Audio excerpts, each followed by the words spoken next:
Welcome to Indian study.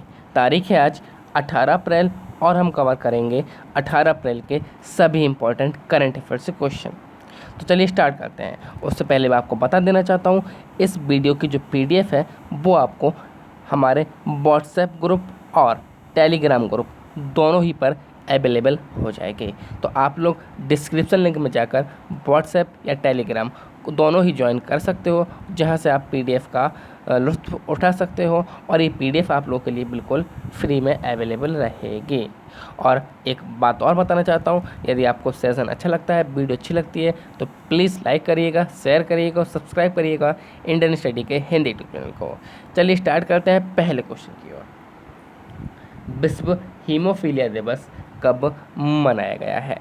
तो इसका बिल्कुल सही आंसर क्या हो जाएगा? तो ऑप्शन ए यानी कि 17 अप्रैल इसका बिल्कुल सही आंसर हो जाएगा। तो 17 अप्रैल को विश्व हीमोफीलिया दिवस मनाया गया है।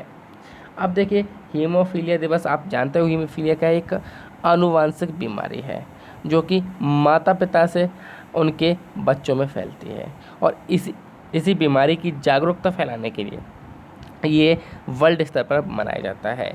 अब देखिए, जब भी कोई दिवस आता है तो क्या होता है, सभी दिवस को हमें रिवाइज करना होता है। तो अब आप लोगों का ये होमवर्क है कि आप लोग कमेंट बॉक्स में सभी दिवस जो कि अप्रैल मंथ में गुजर चुके हैं उनके बारे में बताओगे और सभी को करना ही है, सभी को। ओके, चलिए, तो मैंने ये थीम लगा दी वर्ल्ड हीमोफीलिया डे ताकि आप लोगों को याद रहे।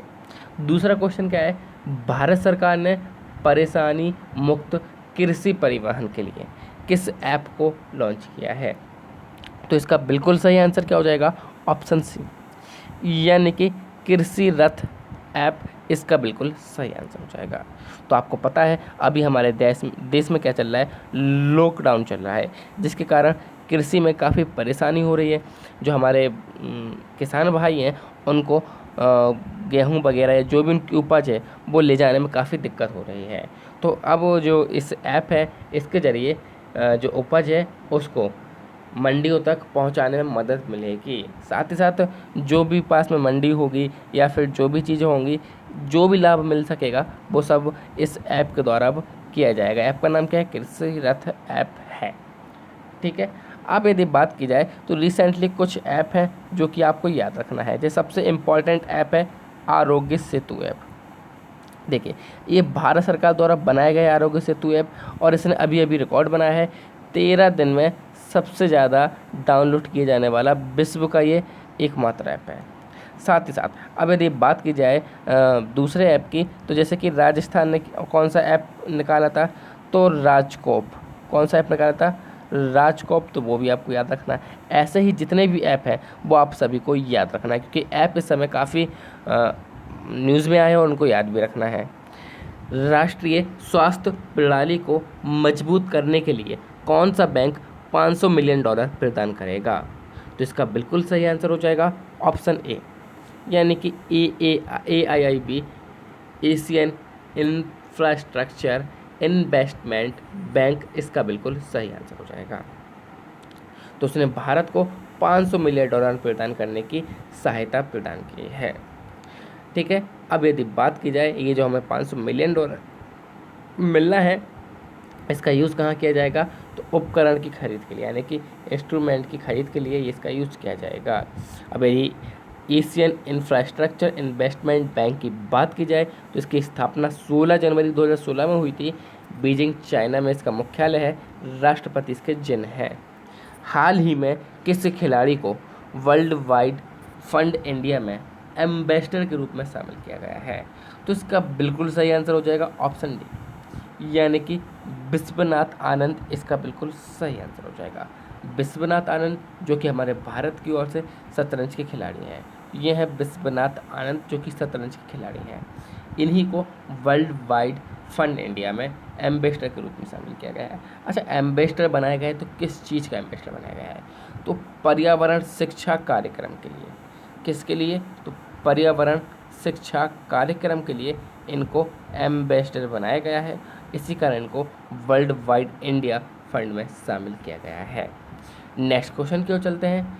किस मंत्रालय ने लॉकडाउन प्रतिबंधों से मिलने वाली छूट गतिविधियों की नई सूची जारी की है।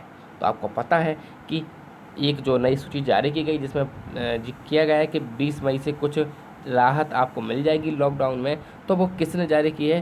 तो ऑप्शन ए, गृह मंत्रालय इसका बिल्कुल सही आंसर हो जाएगा।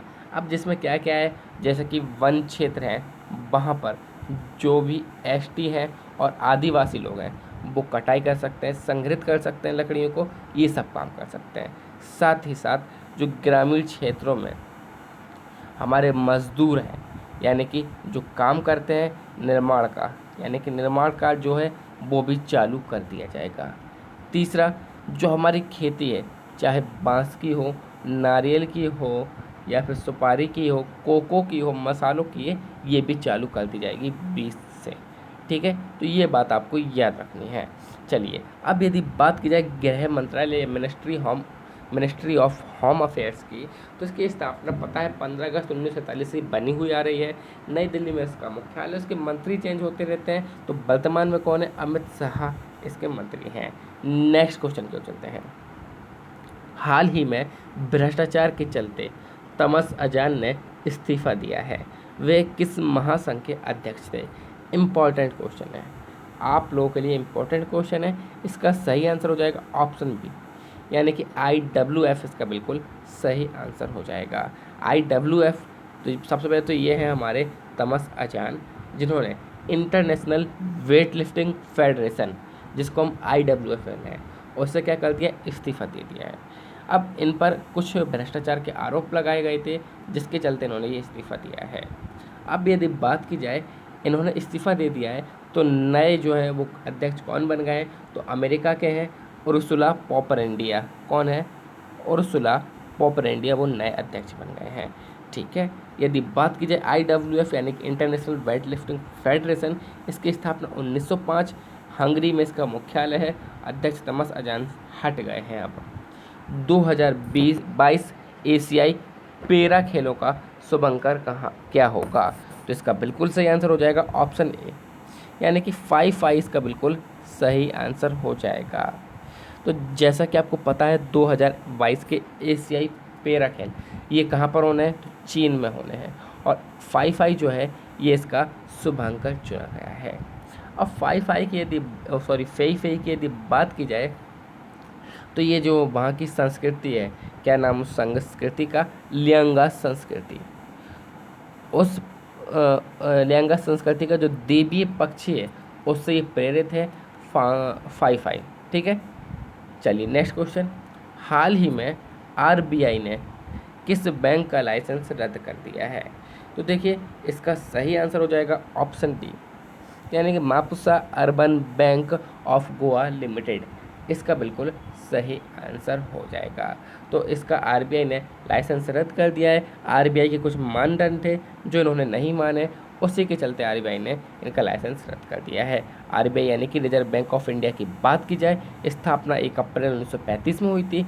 मुख्यालय महाराष्ट्र मुंबई में है। चेयरमैन शक्तिकांत दास हैं, जो कि 25वें गवर्नर हैं RBI के। अच्छा, यदि बात की जाए 23वें गवर्नर यानी कि कौन थे? तो रघुराम राजन थे। कौन थे? रघुराम राजन थे, जिन्हें अभी रिसेंटली किस चीज़ में शामिल किया गया है?